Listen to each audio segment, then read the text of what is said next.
ഗ്രാമിക ന്യൂസിലേക്ക് സ്വാഗതം. Ayithara north LP സ്കൂളിൽ സൈക്കിൾ ക്ലബിന്റെ ഉദ്ഘാടനം നടന്നു. 2025-26 അധ്യയന വർഷം 1ാം ക്ലാസ്സിൽ പ്രവേശനം നേടുന്ന വിദ്യാർത്ഥികൾക്കുള്ള സൈക്കിൾ വിതരണവും നടത്തി.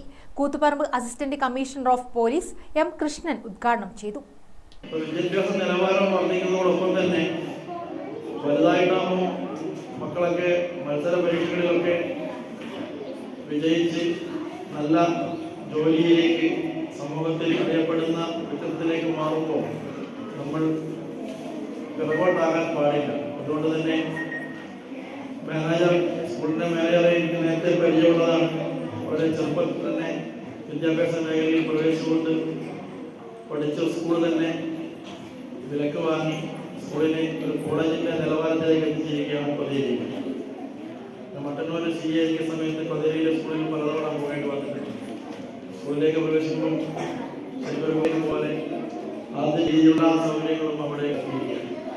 അപ്പോൾ വിദ്യാഭ്യാസ മേഖലയിൽ കഴിവുള്ള താല്പര്യമുള്ള മുഴുവൻ സമയവും അതിനുവേണ്ടി ചെലവഴിക്കുന്ന ഒരു മാനേജർ ഈ സ്കൂളിലും കിട്ടിയെന്നുള്ളത് ഇവിടുത്തെ വിദ്യാർത്ഥികൾക്കും രക്ഷിതാക്കൾക്കും അധ്യാപകർക്കും ഒരുപക്ഷെ അഭിനന്ദിക്കാവുന്നതാണ്. Mother PTA president K. Nisha അധ്യക്ഷയായി. സൈനുദ്ദീൻ ചേലേരി വിശിഷ്ടാതിഥിയായിരുന്നു. സ്കൂൾ മാനേജർ ഷുഹൈബ് കൊതേരി, പ്രധാനാധ്യാപിക K. ജെസി, വിദ്യാലയ സമിതി പ്രതിനിധി M. Nandanan, PTA president K. Baijumon, PP Marseena, KT Praveenkumar എന്നിവർ സംസാരിച്ചു. News desk Gramika news.